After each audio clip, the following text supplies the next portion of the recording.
learn about metamorphic rock. So in this video we talk about what is metamorphic rock and how metamorphic rock is forms actually. So here is the introductions. Metamorphic rocks forms when pre-existing rocks like igneous or sedimentary are subjected to high heat, high pressure, chemical processes or combination of these factors. Conditions like these are found deep within the earth or where tectonic plates are meet. Due to these extreme conditions has altered the mineralogy, texture and chemical composition of the rocks. The process of metamorphism does not melt the rocks, but instead transforms them into denser, more compact rocks.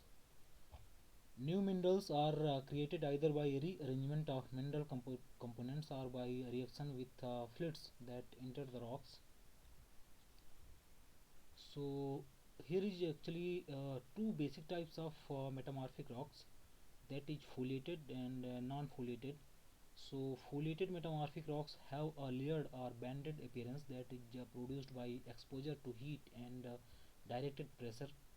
Example is gneiss, phyllite, schist and slate. So as you can see, this is the schist, and you can see the layered or banded structures, which looks like a sheet of papers. Non-foliated metamorphic rocks do not have a layered or banded appearance. So example of non-foliated metamorphic rocks is hornfels, marble, quartzite and skarn. So this is the marble and this is the non-foliated metamorphic rocks. What is metamorphism? So metamorphic rocks forms when igneous, sedimentary or other metamorphic rocks are changed due to heat or pressure and alters the existing rocks physically or chemically. One way rocks may change during metamorphism is by rearrangement of their mineral crystals.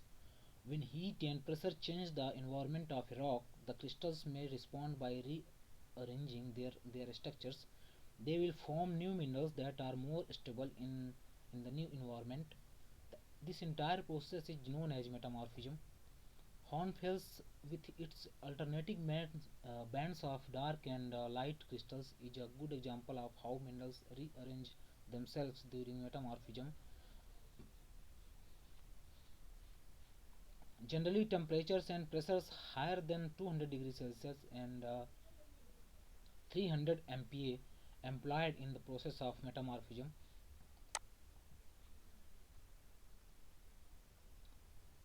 So, grade of metamorphism. As the temperature and pressure increases on a body of rock, the grade of metamorphism increases. So, low grade metamorphism and high grade metamorphism. Low grade metamorphism takes place at temperature between about 200 to 300 degrees Celsius and relatively low pressure. Low grade metamorphic rock are generally characterized by an abundance of hydrous minerals. With increasing grade of metamorphism, the hydrous minerals begin to react with other minerals and are break down to less hydrous minerals. High grade metamorphism takes place at temperatures greater than 300 degrees Celsius and a relatively high pressure. As grade of metamorphism increases, hydrous minerals become less hydrous by losing water, and non-hydrous minerals become more common.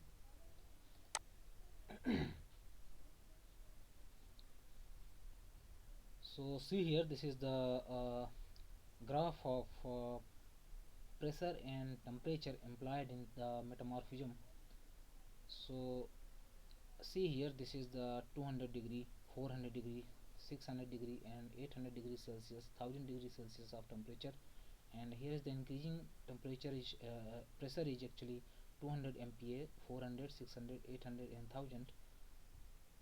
So diagenesis is actually found in sedimentary rocks, and after diagenesis, when temperature and pressure is increases, the low grade metamorphism is occurs, and then intermediate grade and then high grade metamorphism. So high grade metamorphism occurs around 1000 degrees Celsius of temperature and 1000 MPa of pressures. This is the depth, 10, 20 and 30 kilometer. Types of metamorphism. So there are two main types of metamorphism. Contact metamorphism occurs when magma contact a rock and changing it by extreme heat. Regional metamorphism occurs when great masses of rock change over a wide area due to pressure applied on rocks and plate boundaries. So we will learn separately what is contact metamorphism and what is regional metamorphism. So first one is contact metamorphism. Contact or thermal metamorphism is the process by which the country rock that surrounds a hot magma intrusion is metamorphosed by the high heat flow coming from the intrusion. The zone of metamorphism that surrounds the intrusion is called the aureoles and rarely extend more than 100 meters into the country rock. These thermal effects restricted to the contact zone of the intrusions, hence the term contact metamorphism. So see here, this is the country rock where magma is intruded, and when these magma is intruded, the contact zone is metamorphosed by high heat and high heat flows. So this is the metamorphic zones. This is the metamorphic zones. The zone of metamorphism that surrounds the intrusion is called the metamorphic aureoles. So this is the aureoles. This is the igneous intrusion. This is the igneous intrusion. Increasing grade of metamorphism and increasing temperature. So this is the contact metamorphism, because contact metamorphism uh, occurs effect restricted around contact zone where intrusion is occurs. That's why it is known as contact metamorphism. Contact metamorphic phases. So metamorphic phases produced by contact metamorphism in order of increasing grade are as follows. So albite epidote Hornfels phasage and hornblende Hornfels phasage, pyroxene Hornfels phasage, and last one is cyanidinite phasage, which occurs at high grade. So this is the high grade metamorphism, contact metamorphism, cyanidinite phasage. So if you want to read more about these phases, you can take any metamorphic books, good metamorphic books, or you can search through the internet. So you can find these phases separately. Regional metamorphism. So regional metamorphic rocks are the result of regional metamorphism or dynamothermal metamorphism. Such metamorphism covers large area of the earth crust and are therefore termed as regional metamorphic rocks.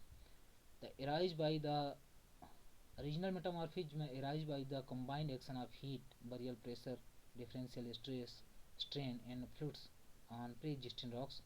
The resulting rocks are always deformed and commonly exhibit folds, fractures, and cleavage.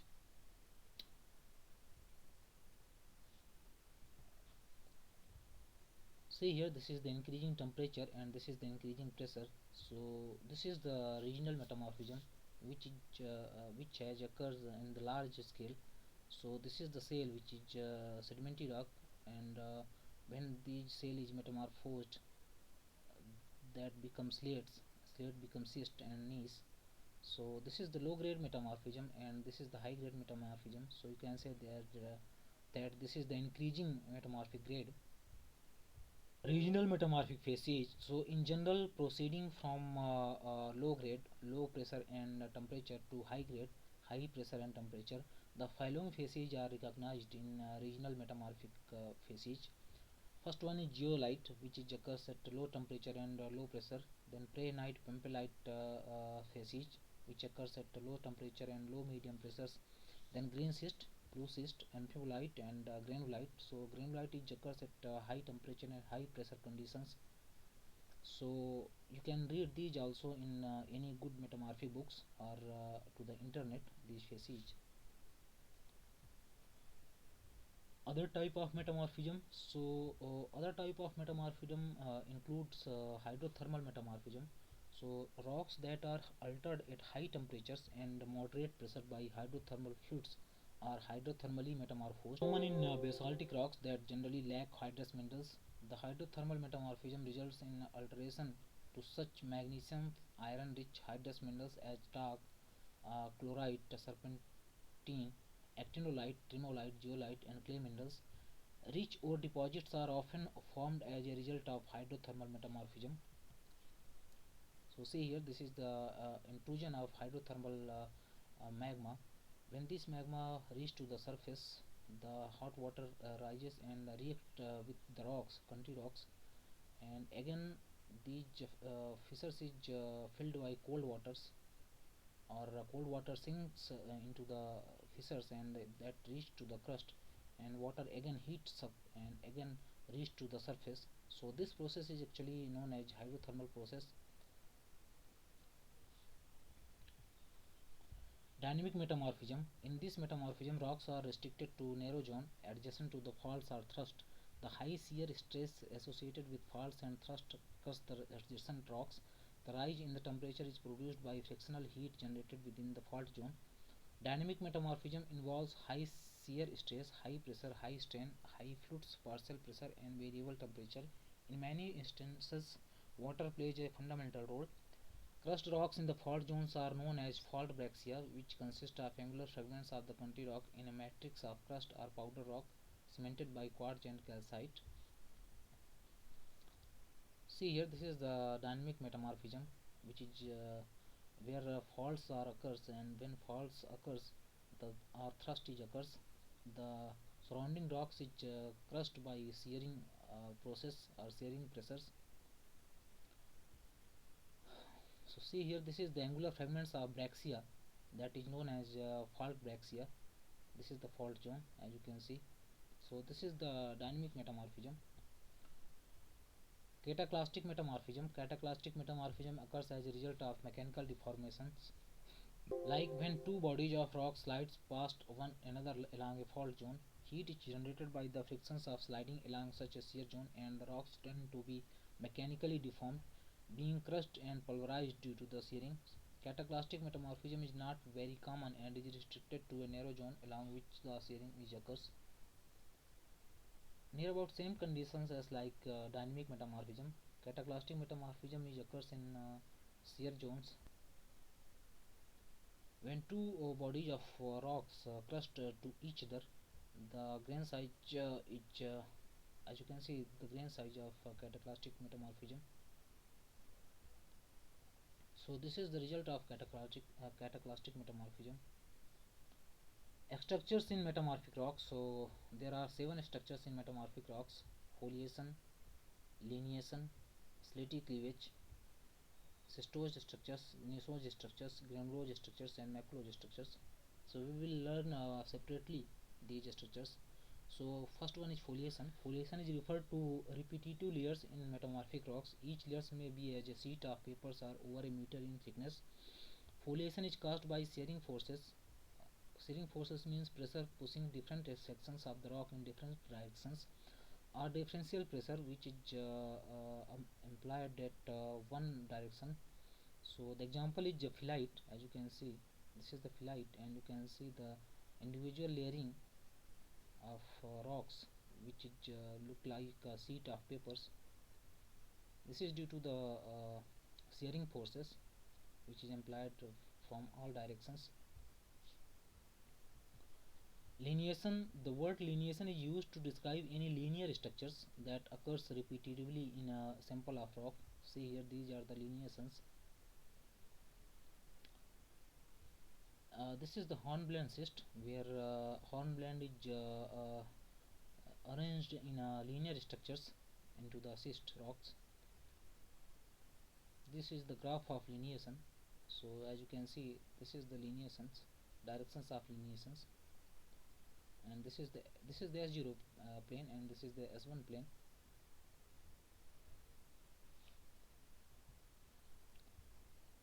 Slaty cleavage. Third one is slaty cleavage. So the rock consists slaty cleavage has a unique property of splitting into the thin sheets. The slaty cleavage may forms at any angle to the bedding planes of the shales from which the slaty rocks has been derived. As you can see, this is the carbonaceous shale, which is arranged, which is showing slaty cleavage. This is looks like a sheet actually. See here, this is also a slaty cleavage.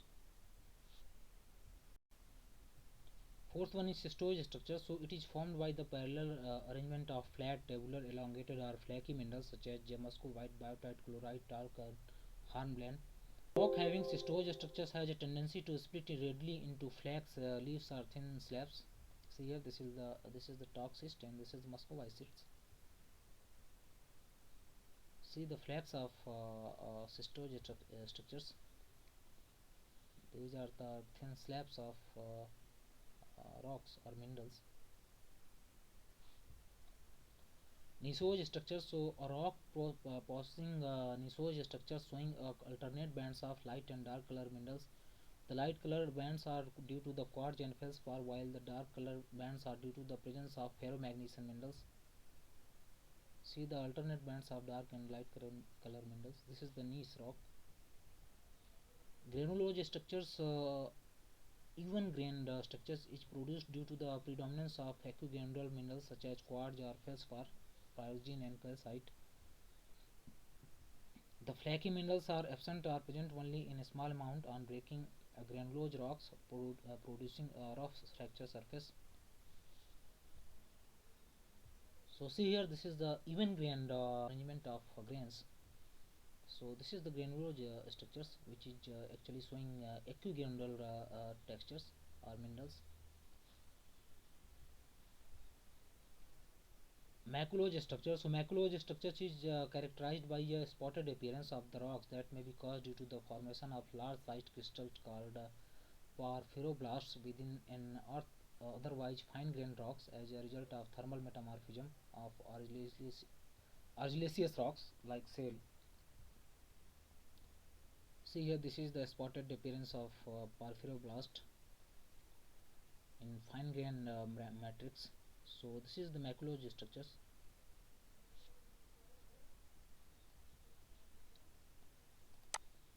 Texture in metamorphic rocks. So there are 8 textures in metamorphic rocks. So we will learn these textures individually. First one is porphyroblastic texture. So in these textures, large crystals of minerals like garnet or andalusite drawn in a metamorphic rocks, which is surrounded by smaller grains of other minerals similar to a phenocrust of an igneous rocks. So as you can see, this is the garnet or andalusite crystals, phenocrysts actually, and these phenocrysts is surrounded by smaller grains of other minerals. So this structure is known as this texture is known as porphyroblastic texture. Porphyroclastic texture. So in this textures, a large strain or broken grains of minerals have inclusion in a finer grain matrix. See here, this is the broken grains or strained grains of garnet minerals or other minerals, which is found in the fine grain matrix of other rocks. So this is the porphyroclastic textures. Phenoblastic textures consist of a coarser mosaic anhedral grains. Equidimensional grains are as in granulites. So see here, these are the coarser or mosaic grains of anhedral grains. So this is the granuloblastic textures. Fourth one is poikiloblastic texture. So small grains of one or more minerals lie within larger porphyroblast of another minerals like tourmaline or mica cyst. See, this is the small grains of one or more minerals which is lies within a larger porphyroblast of another minerals. See here, this is the porphyroblast or big grains of other minerals. So this is the poikiloblastic textures. Fifth one is reaction rim texture. So when one mineral replaced another along its rim, suggesting a reaction between both phases. So the contact between both phases are irregular. Reaction rim is a genetic term for a border of secondary minerals formed at the margin of primary grains in an igneous or metamorphic rocks. The secondary minerals have formed as a result of reaction between the primary grains, and the adjacent primary grains are fluids. So this is the reaction rim textures, as you can see.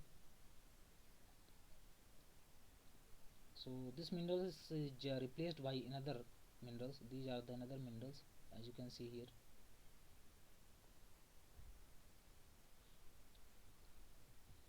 Sixth one is corona texture. So corona texture consists of grains of new minerals that have formed a rim around a mineral that is no longer in its field of stability. So here this is the corona textures